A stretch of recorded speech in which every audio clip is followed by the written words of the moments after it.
The pandemic is moving through, and especially the Southern Hemisphere is in the thick of their winter season. And for example, countries like Chile are very much in the grips of significant amounts of COVID-19 cases.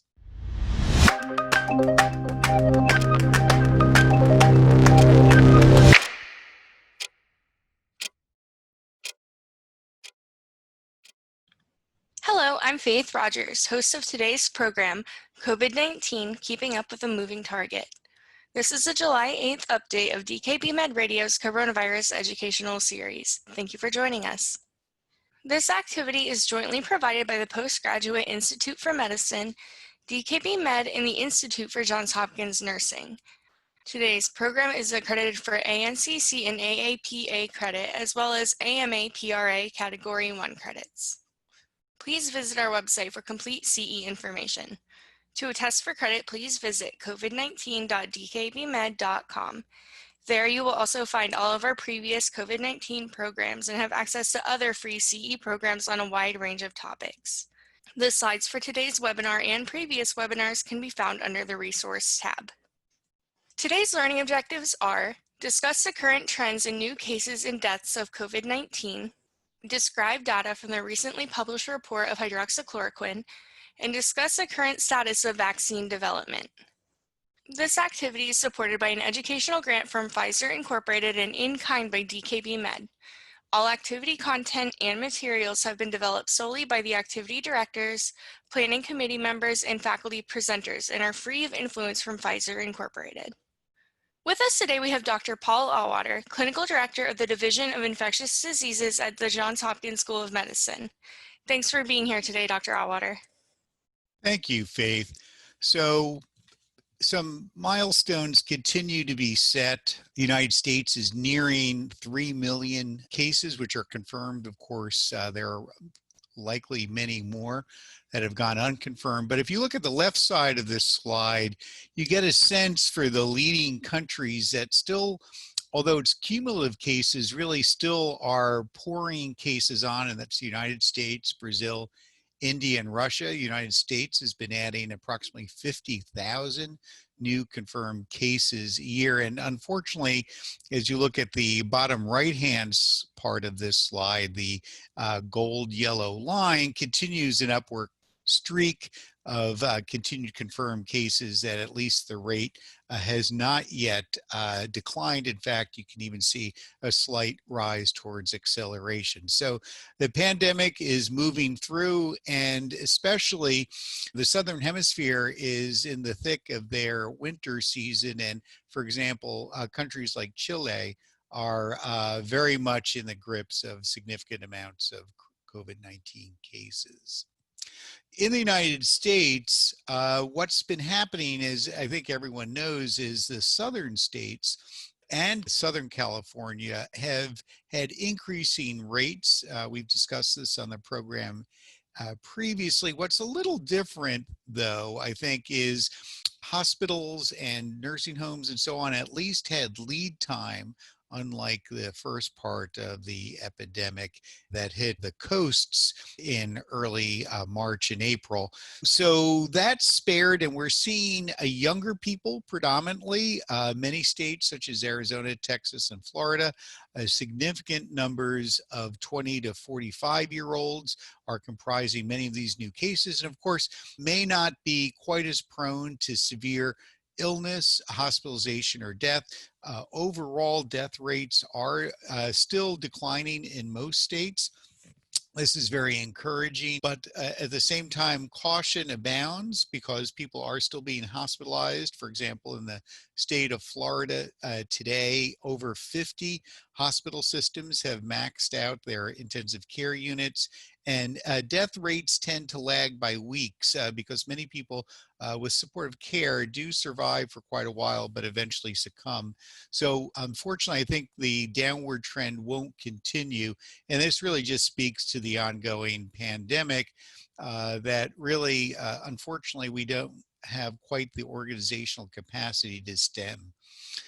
Moving on to clinical updates, one aspect that we saw quite a lot of in May were patients who had COVID-19 disease in March and April, and then came back to hospital with fevers and also infiltrates on radiographs. And some of them were quite ill, others not so.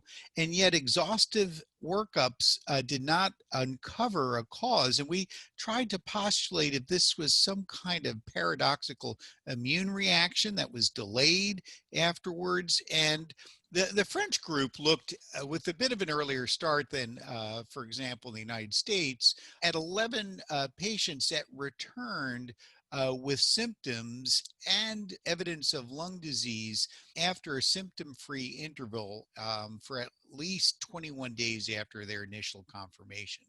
So this group, although small, was looked at for some insights on what's going on, meaning, is it a new infection? Is it a recurrence? Is it a reactivation? Is it a re-exposure and reacquisition? So if you look at these patients, most of them did not have quick and mild disease. They had symptoms for 18 days with the range you see there. Most had evidence on chest imaging, and one even had a pulmonary embolus, but there was no evidence of so-called secondary infections such as bacteria or fungi. And when you looked at their antibody status, interestingly, not everyone did they have values, but 3 were negative and 1 had borderline low values. Viral culture would be fabulous, but of course it's hard to do because you need a biosafety level 3 laboratory. They only did this for 2 patients, but 1 did yield culture quite late in this case, which speaks to at least reacquisition or failure to eradicate and control the virus. So from this group, they put them into 2 groups, and they thought 1 might have been reinfected. They were younger, healthier, had mild disease, and perhaps, like other reports, didn't really mount robust antibody responses. Perhaps they've been re-exposed and reinfected, or at least getting the virus again, much as we know with influenza, where people can have minimal symptoms and shed the virus anew. Another would be a recurrence group, and this was a group that was more severely ill, often with comorbidities. This group also didn't do as well in the second round. 3 cases were fatal. They were wondering if it was because of insufficient control of infection, and raised a bit of a question mark about whether receiving steroids, or 2 other patients received chemotherapy or rituximab. The other possibility is just an inflammatory rebound. So although a limited study, I sort of viewed this as 3 possibilities. We're all looking at this, and indeed, I think this deserves some careful observation, as probably there'll be more use of dexamethasone based on the recovery trial in patients that are critically ill on mechanical ventilation in ICUs. Now, moving to therapeutics and prevention, a couple of thoughts. One paper was published last week and made a bit of news coverage, and also President Trump has mentioned that it may vindicate his particular view that hydroxychloroquine plus or minus azithromycin is beneficial for treating COVID-19. So I really applaud these authors for trying to organize these kind of data early on in the pandemic. This was done in Michigan in the Henry Ford health system, and they put together over 2,500 patients, most of whom, as you can see here, got hydroxychloroquine in some formulation, but divided these patients into 4 groups and then looked back at mortality. And the highest rate were in patients that got no drug at 26.4%. Patients that got hydroxychloroquine alone did best, but there was also some sense that patients that got the combination also improved, although at somewhat lower numbers. There are many caveats here. Although the authors concluded that there's evidence of reduced mortality, they certainly then said it needs prospective study. This is a retrospective and observational source of data, so it's always very hard to make any judgments regarding treatment because of biases. For example, in the group that got neither medication, more patients were over 65 and therefore more prone to be in the very high risk for mortality group versus less than half in other groups. There's no insights as to why patients in the neither group did not get medication. although they didn't die within 24 hours, was drug withheld for other reasons, cardiovascular disease, toxicities, we don't know. And then there is really no attempt to make adjustments in these kind of retrospective studies to adjust for confounding factors such as fragility, disease severity, DNR status, or many patients also receive corticosteroids. So a study which I think begs for prospective study. However, those have already been done and halted in many regards because of lack of benefit or cardiotoxicity. So although this seems like a positive study at first glance, we now have some better information from prospective methods that suggest neither of these should really be employed for patients ill enough to be hospitalized at this time. And in fact, the Novartis study, as well as the NIH study that were looking at these drugs, have all been halted because of other study information already at hand. Another target has always been to try to reduce the hyperinflammation seen that some patients experience in the later phases of infection. And many may recollect that the initial set of guidelines from China included a drug called tocilizumab, which is an anti-interleukin 6 receptor blocker, in part because this drug already is FDA approved to prevent cytokine release syndrome in patients who get CAR T cell immunotherapy for their cancers. So this drug is similar, Sarilumab, which targets IL-6 as an anti-IL-6 monoclonal antibody. This trial was halted, a phase 3 trial, which used two different dosing schemes because there was no sense that the trial would reach its primary or key secondary endpoints, and this drug was used in mechanical ventilation.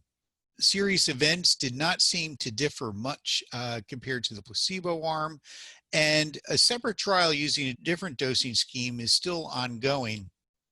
But I think the comment here is the sense of really targeting therapies at specific cytokines such as IL-6 may not be as helpful as sort of a broader anti-inflammatory approach, which certainly is the case with the dexamethasone arm of the recovery trial, which has been discussed and already out in preprint land. So there are other strategies being employed, some of which are more targeted, some of them less. So we'll see exactly how well this works in this population. And also, there's a sense that some of these might be better employed just before people are ill enough to be mechanically ventilated. And if it's used very late after people have been ventilated for a number of days, you may be getting more into a lung injury phase, which is not so much dependent on ongoing inflammation.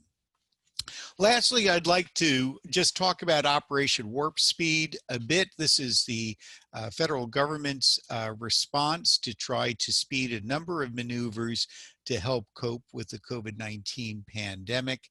I'll say straight off, I'm a bit confused despite trying to read about it from a number of sources. So I'm hoping I'm not adding to it at all, but this is sort of how I've looked at it. Because Operation Warp Speed is the executive branch's attempt through the HHS agency to try to help speed along vaccine and other approaches to cope with the COVID-19 pandemic. There is some overlap that makes it a bit confusing. For example, the Biomedical Advanced Research and Development Agency, known as BARDA, has already been very proactive on a number of aspects, including backing vaccines, and they have backed a number of vaccine manufacturers in early research and development phase. But what Operation Warp Speed is trying to do is advance what's called at-risk manufacturing. So this isn't just R&D, but this is to try to say, look, we have these vaccines, these medical interventions, and we want to have as much capacity available the moment trials suggest whether this is a beneficial way to go. So this is obviously a huge risk. I actually applaud that there's this much investment because it will cut off months and months of delay if we were just to wait for a trial and then decide to go ahead into manufacturing. The Operation Warp Speed is fairly opaque. We know 3 vaccines have already been backed. One from AstraZeneca, which is adenovirus based. Another, the Moderna one, which has been quite in the news and is a nanolipid particle RNA based solution. And then Novavax, which uses this pre-fusion protein and what they call a proprietary nanoparticle technology, as well as an immune adjuvant. Now, this is from a press release. It also has the largest infusion of monies to date, $1.6 billion. And it's just interesting because their phase 1 and 2 trial to look at preliminary information in humans began in May and the data is not out. So it's really a big guesswork based on some very preclinical data in terms of backing. Another one that was just announced is Regeneron, which is making a double monoclonal antibody cocktail that could serve as either a treatment or a prevention strategy until we have good vaccines. Regeneron, interestingly, has made an antibody cocktail that has been successful at treating Ebola. So they have a track record here, and these monoclonal antibodies are now backed for manufacturing and use once those clinical trials are completed and judged to be successful. Now that's Operation Warp Speed, but I just wanted to point out that BARDA portfolio is really quite broad as well. So the government's backing a lot of private efforts. That's both diagnostics, therapeutics, and others across the country here. You'd have to scroll down on the left-hand side to see the whole list if you were to go to this web page. But to give you an idea that they're covering a lot of areas, not just vaccines, and diagnostics especially will be important for any kind of effective control of the pandemic, especially in the respiratory season, where hopefully we'll have point of care results back within 10 to 15 minutes instead of our current testing methodology, which often takes days.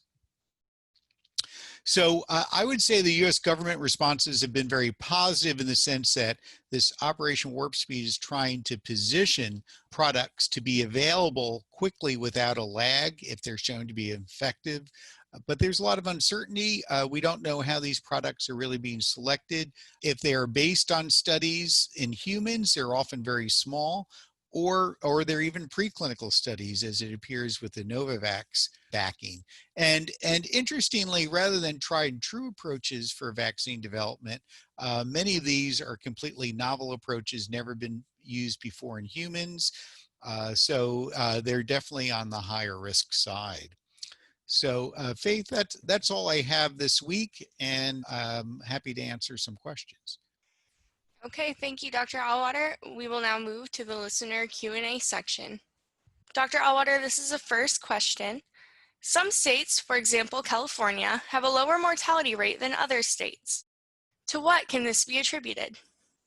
Well, I think there's conjecture. I'm not sure I have answers. Certainly one aspect could be the lower age that people are acquiring diseases as opposed to older populations, and often in nursing homes where they have many comorbidities at risk for higher death rates. The other could boil down to other factors that are socioeconomic, ability to access healthcare, or genetic. I think the genetic ones are very interesting. Many have heard about the fact that the O blood type might be protective, and the A blood type could position someone for doing worse with the disease. There's also a genetic segment on chromosome 3, which we're not quite sure about. Some people have called it the Neanderthal gene segment. This is a patch of DNA that has, in a number of studies, seems to be a risk for severe COVID-19 disease. It also is a part of the human genome that does seem to trace to Neanderthals, at least from one study. So, why it's there, and if that's somehow tracking in certain populations, We don't yet know. For example, we know the United Kingdom and Italy had very high death rates. As a history person, I could say, well, gosh, the Romans invaded the UK a long time ago, and perhaps some of their genes are still there. And does that make any sense? So we don't know exactly. So it's very interesting. And I think the whole concept of why some people don't get ill at all, some get mildly ill, some get severely ill and die, is clearly not just related to the virus, clearly not just related only to health risk factors. So we're still waiting to see how this plays out on the immunologic end. Thank you. This is our next question. Are the saliva tests as accurate as the nasopharyngeal tests? Yeah, so if we're talking about molecular tests, even an oropharyngeal swab or a spit test has a lot of attraction as opposed to having a swab sort of inserted to the posterior nasopharynx. Studies suggest that they're close. There's not yet been uniformly well-validated tests. Most are still under EUAs, so it's hard to judge. They probably are close enough. Unfortunately, we know that initial tests can be negative depending on the stage of illness in a fair percentage of people. We don't know the exact number, but it can be anywhere from 20 to even 40%, which might prompt need for second tests. So if someone has a suspicion, I say you need to get a second test or consider that. A negative test does not buy you a pass to say that you're not infectious or that you're not going to have issues. A positive test you can trust, though. Okay, and this is our last learner question. If nasal swab is not performed deep as instructed and only local nasal cavity, would that test be accurate? What are your thoughts on why so many tests are coming back negative and patients are showing symptoms? Yeah, so nasal swabs are done by some, especially some of the home testing molecular tests use a nasal swab. Again, they're probably close if they're done properly. I think most still feel comfortable doing the nasopharyngeal swab as being a bit higher in its accuracy, meaning sensitivity. The test would be accurate if it's positive, but the negative tests, as in the prior answer, I would say if there is suspicion for COVID-19, it should probably prompt a second test. One aspect that I see the test probably being used improperly, people are interpreting it the following situation. Let's say someone in your household is COVID-19 positive, right?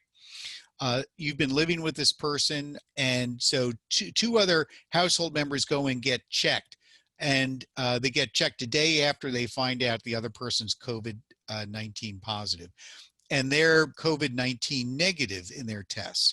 They're like, oh, we don't have to quarantine, we don't have to really worry, but the problem is you could still have incubating virus. So I think many people are interpreting negative tests as being home free, and depending on the scenario, that may well not be the case. Okay, thank you. As a reminder to claim credit, please complete the evaluation at covid19.dkbmed.com and select today's activity.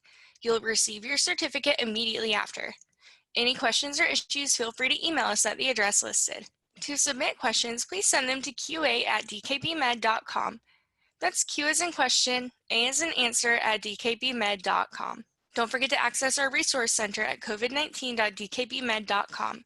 You'll find a range of information, including the latest COVID-19 data and statistics, medical society guidelines, and resources in Spanish.